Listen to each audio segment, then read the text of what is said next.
What is up, Texas hockey fans? We finally broke the losing streak. We're on a winning streak now. The Dallas Stars have won 2 games in a row. People are shocked. It's all in the masses. It's in the newspapers. It's all on the headlines. The Stars are winning games again. We're back with another episode of Clean Sheet of Ice, a Texas hockey podcast brought to you by Zing Zang, America's #1 Bloody Mary mix. We love Zing Zang. Zang responsibly all season long with the Dallas Stars.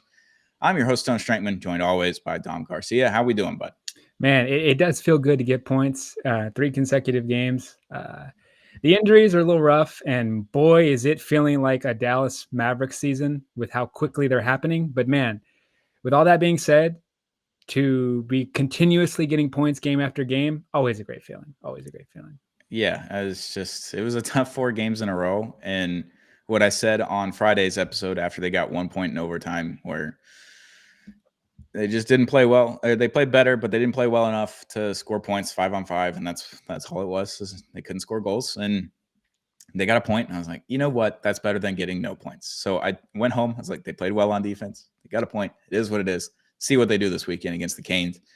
I was terrified of the Canes. I'm always terrified of the Canes. Their game does not match up well with our game. They play really stingy, hard defense at the blue lines, and they play really strangely on offense. They dump and chase, and they dump and chase harder and better than everyone else in the league. And I just don't think that matches up well with the Stars. They go down 2-0 early, and it's terrifying the whole time. I'm just sitting there like, damn, dude. Like, I feel like they're playing pretty decent. Like, they had that late goal in the first period, and I was just like on Aho, and it's like, damn, it's that one mistake every single game. There's one mistake that happens, and there's always a goal that comes at the other end. They fixed it. They fixed the problem. It's like they got back within 1.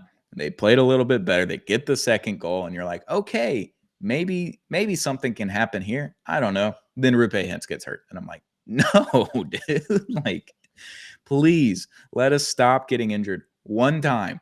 I mean, it's 5-6 guys on IR, like all hurt. Like, it's all terrible right now. There's so many injuries. I thought we might have a healthy season for once. It's not the case. We're starting off hot here in the first few games that all the injuries keep piling up. But a good win. They had 30 block shots against the Carolina Hurricanes. 30. That's something you would have never seen from the Stars last year or the last 3 seasons. They have 30 block shots against the Carolina Hurricanes. What did you take from the game? What did you see? I was watching on an iPad, so I'm not completely in tune with the game as I normally would be in person or on a TV, but I watched it nonetheless, and we got to win. Yeah, no. The thing that I've been arguing about I have a friend who is a Florida Panthers fan. I have a friend who's a Canes fan. And like when they think of Dallas and what's been going on earlier this season, they're like, man, I see all those goals you guys are giving up. Like defensively, y'all must be breaking down. I'm like, listen, dude, like if you watch the games like I do, the defense is actually looking good. It's just one really bad turnover in the defensive zone always turns into a goal against us for some reason this year. That's just the way it is. You got to tighten up when you have the puck on your stick in the defensive zone. Now, in just this last 4-game, I'll even say 5-game stretch, I don't know what the coaches are saying, but the second period has been the Dallas Stars period for shots and possession. The first period has just kind of been slow. Last night, it really was just, I mean, it's a back-to-back. Yeah. And they were on flights. It wasn't back-to-back at home. But the second period, we're averaging like 14 or 15 shots, good shots. And I don't know what happens, but it's just, that's our time to shine. I guess we're like gassing out the other team. We're still staying physical. But offensively, I think they're finding a new identity for offensive rushes that I did not see last season. And really, we've had to do that because Matt Duchene's not in the lineup. Matt Duchene's really good at bringing the puck into the offensive zone. And to not have him there, we've had to get creative. And that's where a lot of our really success comes from. I've said it last year. I said it again. Jason Robertson in front of the net, when he's there, magic happens. And that's what's been happening. The boys are creating their own luck. And defensively, I think they've looked great. Casey DeSmith, you've said it before. He looks crazy from post to post, but he's making the saves. Like if we're getting just 2 goals against for Casey DeSmith, like I'm taking it because our offense is good enough to score more than that. Do I like playing down 2 goals every game? No, we have to address that first period, but our second period is so good. Who am I to be nitpicky on anything? I just, puck possession has definitely looked really good for the Dallas Stars. We've done it with just a cast of characters. And if you're doing that early in the season, when we get everybody back healthy, hopefully, it's going to bode well for the team. Yeah, that first period was tough because you give up the unassisted goal for 5 minutes in. It's like you go on the power play right after that too, and you don't do anything as well, and you're just like, it's not a good start to the game, not ideal, but it is what it is. You can work through a 1-0 deficit, and then you get the late goal there from Aho with like 11 seconds left, I think, in the first period. I'm just like, damn, dude, like down 2-0. There's still 40 minutes left, and we watched Mikko Rantanen take down the Avalanche down 2-0 with 12 minutes left in a game last season. I was like, you can do it. It's not an ideal situation to be in. Casey DeSmith, like you mentioned, looks out of control. It's not. He's a smaller goalie, so he moves a lot faster. He does a lot of crazy things because he's smaller than Jake Oettinger. Jake Oettinger is a very poised and position and structure-based goalie in comparison to Casey DeSmith, where he's going to do anything and everything to stop a goal. Jake wants to be in the right position, make the right play, all that kind of stuff. And Casey does too. It just looks completely different because they're 6 inches different in size. Like they're just two different people. But that Canes game, you're down 2-0, and then the second period happens. You get that Miro goal real quick, minute into the period. A weird goal. Like I just don't know how the puck got in. It went into the back of the net. It was like right off the backboard. Like it was a very strange goal. And you're like, you know what? I'll take a Miro goal all day long. First of the season. That's great. That's fun. You're sitting there like, all right, it's 2-1. And then you get a little bit wonky there in the middle. And then the second half of the period is really good. Get the Sam Steele power play goal off a tip from Thomas Harley, Norris candidate. People are saying 6 assists through that game. And you're sitting there like, all right, it's 2-2. You can work with this in the third period. And they played a decent third period. I wouldn't say a great third period.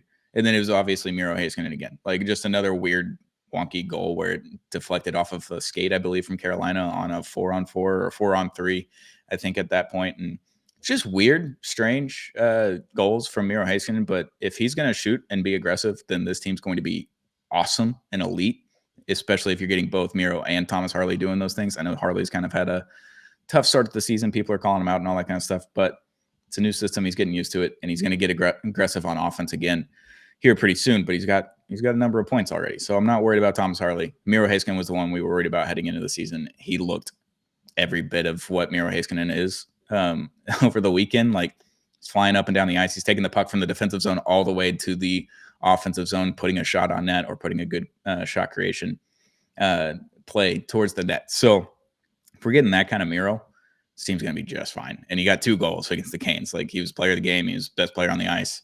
He's doing all the things right on defense, but everything went really well for him on offense. So I was excited and surprised that happened against the Canes. Yeah, no. And if, for all our underdog players out there, Miro Heiskanen, shots on goal, maybe it's a pretty good bet right now. He is playing an absurd amount of minutes. That kind of scares me.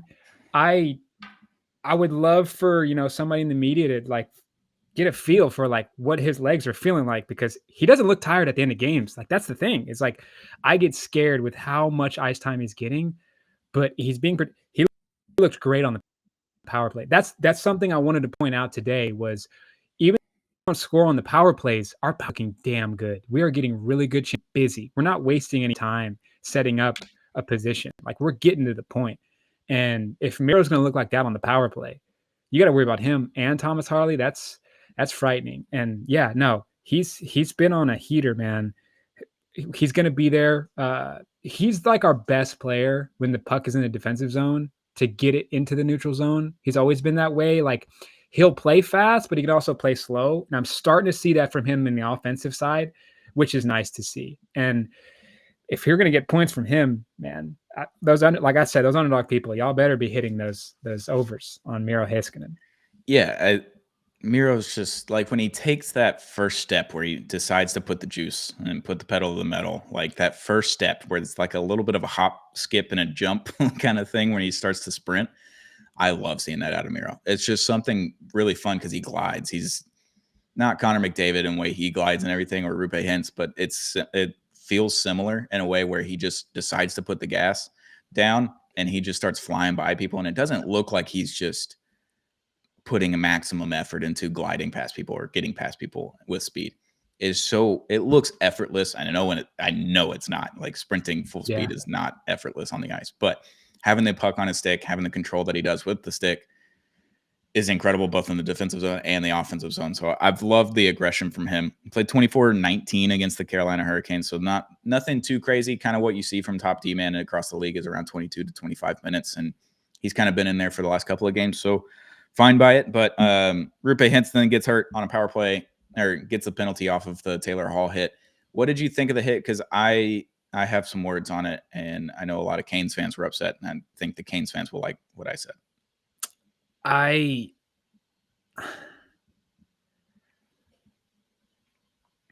I'm gonna give Taylor Hall credit here. Not credit, but like I did the Miro going, or the Rupe going down thing is going to make it a bad look. Yep. But I feel like we're gonna be on the same boat in this, in that it just wasn't crazy malicious in like the follow through of it. It was just playing hockey, and that's how I saw it. I believe the only thing that, like, the reason they got a penalty is because Rupe got hurt. Yeah. That is what is kind of in the rule book by the NHL refs and everything. Like, if someone gets hurt, you have to take that into account, whether you're going to give a minor, no minor, a minor, or a major, essentially. Like last year, Darnell Nurse should have been thrown from the game because the player got hurt. It was away from the play. It was not a hockey play, but he only got 2 minutes. It wasn't a 4 minute or 5 minute. Like, should have been more of a penalty. This one was a clean hit in the sense of where he got hit and everything like that. The problem is that Taylor Hall jumped into the hit. He leapt. He just jumped into Rupe. If he doesn't jump in any way, shape, or form, no penalty. Even if Rupe gets hurt, there's no penalty. I think the problem was that Rupe got hurt, 1, and 2, Taylor Hall jumped. If he doesn't jump, completely clean. I thought it was a clean hit regardless, but the jumping, I think, is what gave him the 2 minutes. They go on the power play. Miro Heiskanen scores that second power play goal, and it was kind of blouses from there. Like, the 6-on-5 play has been pretty good the last 2 games for the Stars as well. But yeah, the Taylor Hall hit thought was clean outside of jumping and then Rupe getting hurt. Like, if Rupe doesn't get hurt and he still jumps, I don't think there's a penalty. But he jumped and then he got hurt, and that was kind of a, I don't know if it was an easy call for the refs, but it seemed fairly easy. It was like, look, he levitated into him. If he doesn't do that, completely clean hit regardless, but he levitated. That's the only thing, and he got hurt. That's Canes fans are upset. They probably should be. Stars fans were like, that was dirty. It wasn't dirty. It was a clean hit. It was just he jumped. That's the only difference. Yeah, you have to protect these players that are taking flat contact with the ice. It's just, it is what it is. But to his credit, yeah, no, he did what almost the best you could do. Just that landing was a little scary. Yeah. So sucks. Rupe goes out, but you get the win. You play good 6-on-5. You don't get really any empty net shots for the most part. The Canes are really good at controlling the puck in the offensive zone once they get in there. 6-on-5, you survive a flurry of shots, but you blocked, I think, 6 shots in that last minute or so in front of Jake Ottinger. So good 6-on-5 play. They don't really practice that, which is kind of crazy that most NHL teams just don't practice 6-on-5. You never want to be in a 6-on-5 situation, but I feel like you should practice it a little bit, but they don't. And they come away with a win. They break the losing streak. And then we move on to yesterday against the Nashville Predators. The Dallas Stars get another win. Same score, same kind of situation going down. You went down 2-0 earlier in the second period, and it's the same thing. You're sitting there like, golly, what can we do that's right in the first period or early in the second? We're giving up the first goal, not converting on chances, not converting on power plays. And then you're giving up a PK goal. Like, it was tough sledding for the first 2 goals, but they turned it around. It wasn't a clean game. It wasn't a pretty game from the Stars, but you got Oscar back. You looked fine. It was the second night of a back-to-back with travel. Like, they probably got into Nashville probably at 2 in the morning, maybe 1 in the morning, fall asleep, wake up, you have morning skate, and you got to play a game. And then they're back on a plane because they're playing again tomorrow night on Tuesday against the Washington Capitals. Like, tough travel sledding there, but they get the win 3-2. What do you think about this game? Was this the game where Blackwell just went straight Predator mode? Yeah. And it's always against the Preds, because do you remember the game last season? It was late in the season. I think it was the last win that they had before their 7-game losing streak in the regular season. Colin Blackwell was just flying up and down the ice, making hits and all this kind of stuff. And then Blackwell got cheap shotted away from the play and went after him, ran at the end of the game, like late in the third period. He's just hitting people and having fun. I don't know what it is about the Preds, but Colin Blackwell loves to play them. Yeah, like, it looked like somebody put a bounty on the Predators, and they gave it to Colin Blackwell. I mean, he was just no mercy out there to start the game, and I fully expected us to start slow.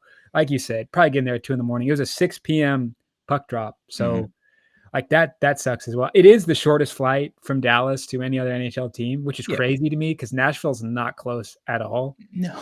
Uh, but I fully expected them to start off slow. They had 4 shots in the first period. Uh, it was looking crazy. I think it was the first period where there was just absurd penalties left and right. Wyatt Johnson got called on a very ticky-tack The tripping weakest call. call I've seen all season. Yeah. But man, Nashville has one damn good PK unit, and we got one too. And, that we're gonna look at this the rest of the season. Stars fans, pay attention to our second periods from now on because you're going to notice what I'm noticing. It's just a crazy uptick in stealing the puck in the neutral zone. I love me some Maverick Borg. Maverick Borg may not be scoring a whole bunch of goals, but boy, is he in every single good chance that the Dallas Stars have. This kid, man, this kid I you know him, so you've met him, been in the locker room with him. Seems like a great guy, and the more I learn about him, the more I want to learn about Maverick Borg. Incredible player, incredible personality if you've ever seen his interviews, and he is just a terror in front of the net. He's really fun to watch, and he's setting up his guys. And we saw it this game. We've seen it last year in the playoffs as well. Like this dude's going to be a guy we can lean on in tough situations. Yeah, Mav he's a funny one. He's the kid in the locker room. I know him Yeah, and Wyatt are roughly the same age, and he had Stank last year, but like Maverick is the child in the room. Like he is very funny. Robert Tiffin a few weeks ago was in the locker room and they were talking about coffee. Like he was asking everybody what their coffee habits were on game day or every day or whatever. Like, do you drink coffee right when you wake up? Do you not drink coffee until right before game time? What do you do? And Maverick's like, I don't drink coffee unless it's before a game, right after the nap, I get a coffee, go to the arena, whatever. And Sam Steele was like, yeah, I make a coffee every morning. And Maverick's like, you make a coffee? What? And Sam's like, yeah. He's like a latte or espresso? Like, what do you do? He's like, yeah, like I make a latte. And he's like, how do you make a latte? He's just like completely clueless all the time. And it's very funny. You can tell that him and Liam Bichel is another one. That's the kid in the locker room, but Liam Bichel is 6'7". So it's more so Mav because he's smaller and everything. But yeah, Maverick's been working his ass off for 2 seasons straight. He got put in the doghouse for no reason last year in the playoffs. And then this year, he's been doing the same things. He looks freer, looks more confident, a completely different player than he was last year, just in the way that he acts, just the way that he plays on the ice and everything. It's just a lot more confidence, which is really good to see because you needed him to take a step this year. And whether the points are going to come or not, it is what it is. Like if he's doing the right things and the right plays and all that kind of stuff, the points will come afterwards. And he's having the right process. He's having the right frame of mind. But that power play at the end of or in the middle of the third period, you're sitting there and you're just like, you got to score on this one. If you don't score here, then this one's going to overtime, and then we're going to be doing this whole shit again. And you give Nashville a point for no reason. Like, should just go win this game right now. And Maverick gets that puck right next to the net, and he holds on to it. And I know for a fact that some Stars fans were either in their living room or even in Nashville saying, shoot the puck, shoot, because he's right there. He's 3 feet in front of the goalie, and he's got a defender coming up on him. He's got a defender right in front of the crease. But the defender in front of the crease is backwards. He's not in the right position, and he just waits just a half a second or a second more, sends it over to Mikko, and there's no one in front of the net at this point. Mikko it's the easiest tap-in goal that Mikko probably has had in his career outside of the empty netters. And then he goes over and gives Maverick the biggest hug, like just kisses him on the face. It felt like he was just so excited that Maverick Bork made the right play and that he got some shine. He got a point. You know, it was Maverick's second assist of the season. And Mikko was just so excited. I think that he made the right play because I know Mikko's thinking in his head, just wait now, do it now. And then he sends it right at the right time. Mikko taps it into the net. You get the lead, and he can pretty much shut it down there for the next almost 9 minutes. So it was a great play from Maverick. Obviously, a great play from Mikko being in the right position there, but awesome play by Maverick. That was all. The rest of the team, they obviously keep the puck in the zone. They get it in the right position. But Maverick just holding on to that puck, just having the hockey IQ right there to hold on to it for just a half a second or a second more than he probably should have. In theory, he could have put a good shot on goal. It would have been a good shot. but he made the right play. He got it over to Miko, gets the power play goal with 1 second left on the power play too. So that was a lot of fun. So great for Maverick, great for Miko getting on the score sheet again. 4 goals this season so far. Yeah, and how about our boy Oscar Beck? Getting that tip in between the legs. Nasty work.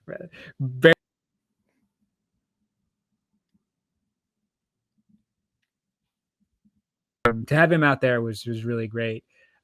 IR lately, Yeah. and to see him shining. I loved watching him last year as well, and I love watching him play like this year.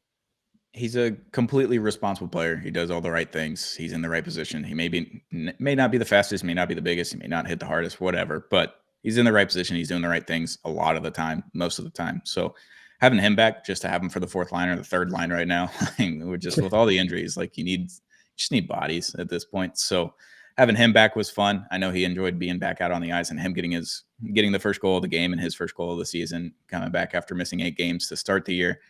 It's probably a huge confidence boost for him because he's crashing the net. It's something that we didn't see last season. Is a lot of players are going to crash the net, and we may see a lot of players score goals this year that we didn't see last year. So good for Oscar coming back, getting that goal. That Wyatt penalty though in the first period. Oh, like I don't even know what they called. Did they call slashing or interfere? Like what did they call it? Hooking? Like it was the worst call of all time. He's fighting for a puck. He stick lifts him without the hook, anything like that. They called hooking. Yeah, they called it hooking. Yeah. And it was just a puck battle on the boards. Like he's just back checking. Like it's all it was. And there was no penalty there. And he was just flabbergasted that he got called for a penalty because he made the right play. He gets the puck too. Like he won the stick battle for it. And I don't know, man, it was just bad. But Wyatt gets another goal, 6 goals on the season so far for Wyatt. He might just score 70. I don't know at this point. Yeah. And I'll give credit to a fan base that's doing their job, except for Colorado Avs fans. But Predators fans, you were bringing some noise last night. Always do. It was noticeable. And with that being said, like to ride that weather of a storm in the first period, and your legs are probably tired. Guys are still being physical, which is fun to see. And to ride that out and outlast a pretty tough Nashville Predators team that's always going to play sound defense. Like those are before when we were on this losing streak, we talked about a get back game. I think we've had a get back week. Even when we're winning, we still don't look like the Dallas Stars we know we can be, which is a good sign if you're looking at in the right direction for the Stars. Yeah, 5-on-5 scoring has been a miss for the last 5 games. They got 2 5-on-5 goals yesterday. Got a power play goal. They went 1 for 5 on the power play, which you don't want to see. Like at least 2 for 5 would be nice. But you take that, and the defense has been significantly better over the last 3 games. That's the thing. They're in the right positions. They're making the right plays. They're not making stupid turnovers. There's only a handful a game now as opposed to 15 or 20 like they've had in the first, 6 games of the season. So they're fixing the things that they needed to fix that Gully's been mentioning in the press conferences. Like, hey, we got to be better about not turning the puck over. We need to be better about entries. We need to be better about this, that, and the other. So they've been a lot better over the last 3 games. Last year on a back-to-back, on the second night of a back-to-back, how many hits do you think we would probably average, the Stars? Can't be more than like 11, 12. Like 10 to 15, maybe. Yeah. Because they were like, even on good games, they probably were barely scratching 20 hits. Last night, they had 23 hits on the second night of a back-to-back with travel. That's what I'm talking about. It was like they got out hit. It was 29 to 23, but within 6, like I always said last season, if they were within 5 hits, they probably won the game. And they were within 6 on a second night of a back-to-back with travel, having 23 hits. Like a good game last year in hits-wise was 23. Like a really good game, physicality-wise. So on not your most physical night, not your best night on offense or defense, like came away with another win, came away with 2 points against the Central Division foe. Not that the Predators are going to be in the playoffs, but, scrappy team, older team that has a lot of hockey IQ and a lot of really good players like O'Reilly and all those guys. Like that first power play was like, it was O'Reilly right in front of the net and like 6 rebound shots back to back, it felt like. So, yeah. Look, it wasn't the best game, but you didn't convert on the power play, but you got some 5-on-5 goals. And if you can't score on the power play and you can score 5-on-5, it is what it is, and you take that. So you get 3 goals back-to-back games, 3-2. Played a lot of 6-on-5 there the last minute and a half, 2 minutes of those 2 games. They're going to be tired, but we got one more game to talk about is the Capitals on Tuesday night.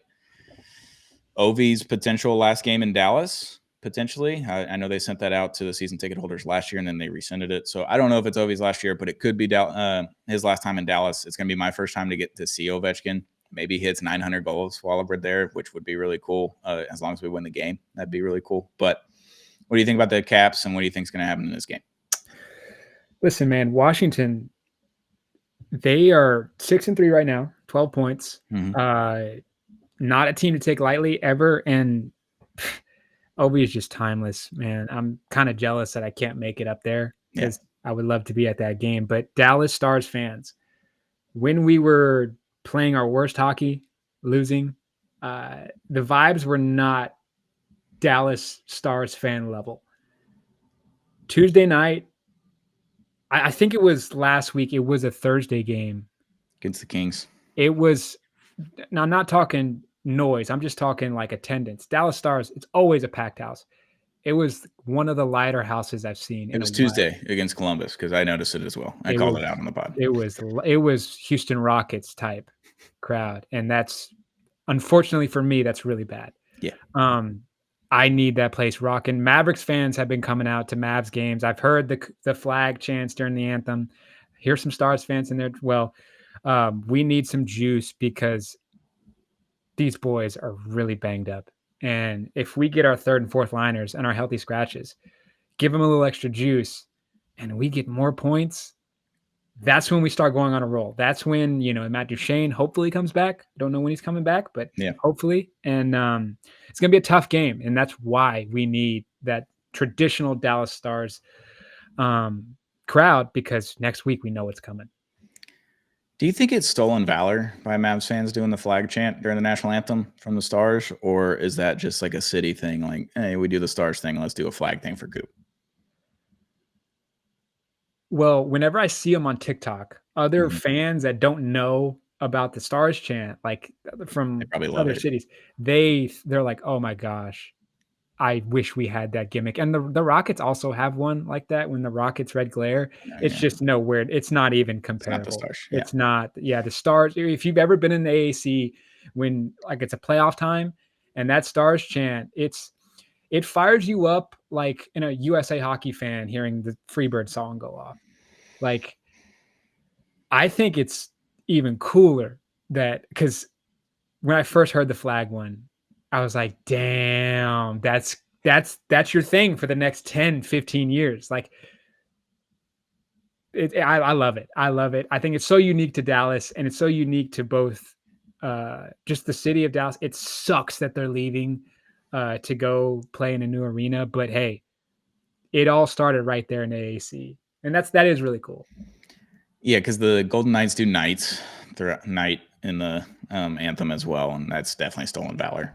Not an original idea. So, like, when I first saw it, I was like, it's a gimmick, and I like Cooper Flag. Obviously, I'm a Mavs fan. Like, I enjoy it, but they did it again last night. I was like, all right, yeah, I'm in. Okay. It only took 3 games, and I'm in on the flag thing. So, thought that was funny. But yeah, Caps, Stars, it's going to be a tough game. Caps are going to be physical. They can fly up and down the ice as well. And then you got Ovi as the one-timer threat at all moments in time against Jake Ottinger, and he usually gets one against the Stars. So I'm excited to see Ovi for the first time in person. Like last year, I got to see Austin Matthews and Sidney Crosby and Connor McDavid and all these guys in person for the first time, which was really cool. This will be my first time seeing Ovi in person, so I'm really excited about that. And we're on a 2-game winning streak, so hopefully we can keep that running. You obviously got Tampa and Florida at the end of the week on the road, so for kind of your first actual road trip outside of the first week of the season.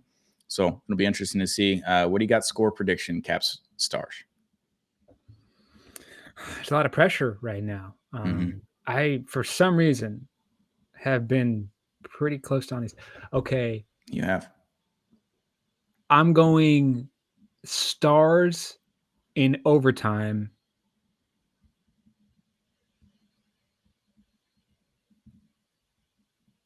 I'm going 4-3. Stars in overtime. Book it. I'm going to go 4-2 when you finally get an empty netter on 6-on-5. Yeah, that's been weird. Like We've never been an empty netter team, but I yeah. feel like we're gonna get one. We got one. Well, we got one against Winnipeg, right? And Yeah. we got 2 against the Minnesota Wild. So Yep. they haven't been horrible at it. It's just the last 2 games you're looking at and you're like, can you get the puck out of the zone? Can someone flip it into the zone and someone's trailing in between the blue lines? I don't know. I'm just give me an empty netter, 4-2. Give me a win.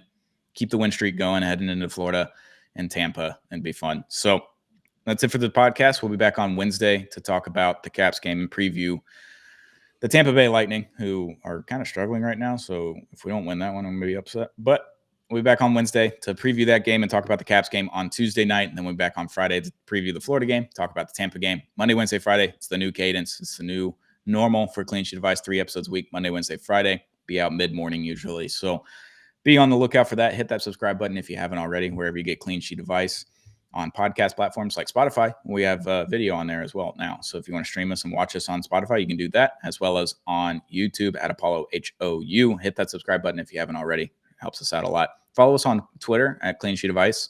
We got Luke over there running the socials now for game days and throughout the week. He's going to have all kinds of nuggets thrown out there and obviously the highlights during the games. So hit that follow button on Twitter at Clean Sheet Advice.